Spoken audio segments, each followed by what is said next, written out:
आधीच्या व्हिडिओमध्ये आपण पाहिलं की जेव्हा एक विद्युत प्रवाह वाहून नेणाऱ्या तारेला चुंबकीय क्षेत्रामध्ये ठेवलं जातं तेव्हा ते चुंबकीय क्षेत्र त्या तारेला ढकलू शकतं, त्यावर बल प्रयुक्त करू शकतं।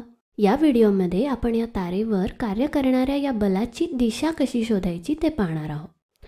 मग आता हे आपण कसं करणार? आपल्याला इथे न्यूटनचा तिसरा नियम वापरायचा आहे।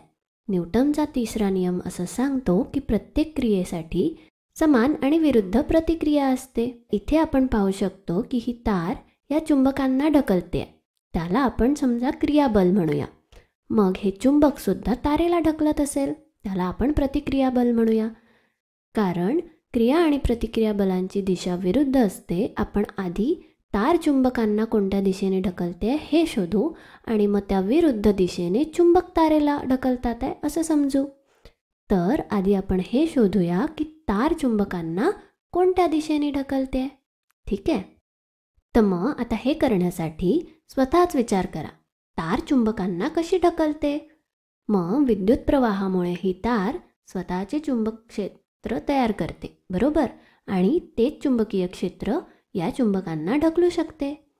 मग त्यामुळे आपण हे चुंबकीय क्षेत्र आता काढून टाकूया आणि या तारेमुळे जे चुंबकीय क्षेत्र तयार होत आहे त्यावर लक्ष केंद्रित करूया। आपण यापूर्वी पाहिलं आहे की विद्युत प्रवाह वाहून नेणाऱ्या तारेमुळे निर्माण झालेले चुंबकीय क्षेत्र तिच्या भोवती वर्तुळाकार असते आणि तिची दिशा उजव्या हाताच्या अंगठ्याच्या नियमाने दिली जाते, जिथे अंगठा हा विद्युत प्रवाहाची दिशा दाखवतो आणि चार बोटं हे चुंबकीय क्षेत्राची दिशा दाखवतात। म्हणून हे चुंबकीय क्षेत्र अशा प्रकारे दिसते। आणि तुम्हाला पुन्हा आठवण करून देते, चुंबकीय क्षेत्राच्या दिशेचा अर्थ म्हणजे काय? याचा अर्थ असा की या ठिकाणी मी जर एक छोटूसा चुंबक ठेवला तर त्याच्या उत्तर ध्रुवावर उजव्या दिशेने बल लागेल। त्याचप्रमाणे इकडे मागे जर मी छोटूसा चुंबक ठेवला तर त्याच्या उत्तर ध्रुवावर डाव्या दिशेने बल प्रयुक्त होईल। तर मग चुंबकीय क्षेत्राची दिशा आपल्याला हे सांगते की तिथे ठेवलेल्या कोणत्याही चुंबकाच्या उत्तर ध्रुवाला कोणत्या दिशेने बल जाणवेल। मग आता हे लक्षात घेऊन तुम्ही हे सांगू शकता का की हा उत्तर ध्रुव आणि हा दक्षिण ध्रुव हे दोन्ही ध्रुव कोणत्या दिशेने बल अनुभवतील? या चुंबकीय क्षेत्रामध्ये हे दोन कुठल्या दिशेने बल अनुभवतील? विचार करा। चला तर आता हे करून पाहूया। चुंबकाच्या या ध्रुवाच्या बलाची दिशा शोधण्यासाठी आपण फक्त या बिंदूवर लक्ष केंद्रित करूया। या ठिकाणी क्षेत्राची दिशा आपण पाहू शकतो, तिथला बाण स्क्रीनच्या बाहेरच्या दिशेने आहे, बरोबर? इथे चुंबकीय क्षेत्र बाहेरच्या दिशेने आहे, याचा अर्थ इथे ठेवलेला उत्तर ध्रुव बाहेरच्या दिशेने बल अनुभवेल आणि इथे आपण तर उत्तर ध्रुवच ठेवलेला आहे, त्यामुळे हा उत्तर ध्रुव बाहेरच्या दिशेने म्हणजे स्क्रीनच्या बाहेरच्या दिशेने बल अनुभवेल। म्हणून ते बल काहीसं अशा प्रकारे दिसेल, पहा असं। आता चुंबकाच्या या ध्रुवाचं काय? तुम्ही हे अद्याप केलं नसेल तर आता पुन्हा एकदा व्हिडिओ थांबवा आणि हा ध्रुव कशा प्रकारे बल अनुभवेल हे स्वतः करून पहा। चला ठीक आहे, आता आपण एकत्र सोडवूया। हे लक्षात घ्या की हा बाण स्क्रीनच्या आतल्या दिशेने आहे। हे पाहणं अवघड आहे, पण समजून घ्या की स्क्रीनच्या आतल्या दिशेने मागून फिरून मग हे चुंबकीय क्षेत्र अशा प्रकारे परत येत आहे। तर मग चुंबकीय क्षेत्र आतल्या दिशेने असल्यामुळे या ठिकाणी ठेवलेला उत्तर ध्रुव आतल्या दिशेने बल अनुभवेल, पण इथे तर आपण दक्षिण ध्रुव ठेवलेला आहे, मग दक्षिण ध्रुवावर अगदी विरुद्ध होईल, बरोबर हो ना? म्हणून मग दक्षिण ध्रुवावर उलट्या दिशेने म्हणजे आतल्याऐवजी बाहेरच्या दिशेने बल प्रयुक्त होईल, पहा अशा प्रकारे। म्हणजे दोन्ही ध्रुवांवर स्क्रीनच्या बाहेरच्या दिशेने बल प्रयुक्त होईल। म्हणजे मग हे ध्रुव जर मोठ्या नाल चुंबकाचे असतील अशा प्रकारे, तर हे पूर्ण नाल चुंबक स्क्रीनच्या बाहेरच्या दिशेने बल अनुभवेल। तर मग इथे आपल्याला काय लक्षात येतं आहे की ही तार या चुंबकाला बाहेरच्या दिशेने ढकलते आणि मग न्यूटनच्या तिसऱ्या नियमानुसार याचा अर्थ असा होतो की चुंबक हे तारेला स्क्रीनच्या आत ढकलत आहे, म्हणून मग तारेवरचं बल हे आतल्या दिशेने असेल अशा प्रकारे। तर अशा प्रकारे तारेवर आतल्या दिशेने बल प्रयुक्त होत आहे आणि आपण या चुंबकीय क्षेत्रामध्ये ठेवलेल्या या तारेवर बल कुठल्या दिशेने लागत आहे हे शोधलं आहे।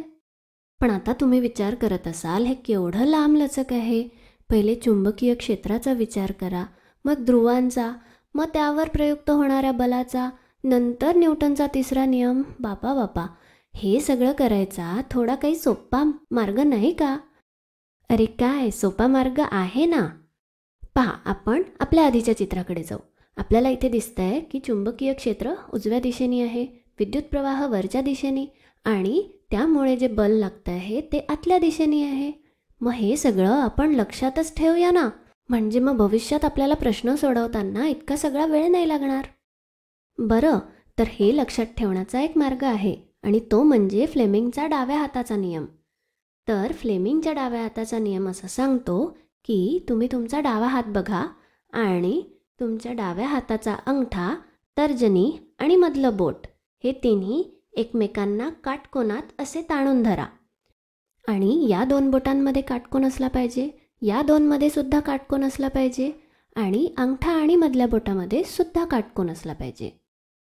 मग मधलं बोट आपल्याला विद्युत प्रवाहाची दिशा देतं, तर्जनी आपल्याला चुंबकीय क्षेत्राची दिशा देतं, आणि शेवटी अंगठा हा आपल्याला विद्युत प्रवाह वाहून नेणाऱ्या तारेवर कार्य करणाऱ्या बलाची दिशा सांगतं. ठीक आहे. तर बलासाठी आपण F हे अक्षर वापरतो. चुंबकीय क्षेत्रासाठी म्हणजे मॅग्नेटिक फील्डसाठी आपण M न वापरता B वापरत असतो, आणि विद्युत प्रवाह आपण I या अक्षराने दाखवतो, आणि तुम्ही हे FBI म्हणून लक्षात ठेवू शकता.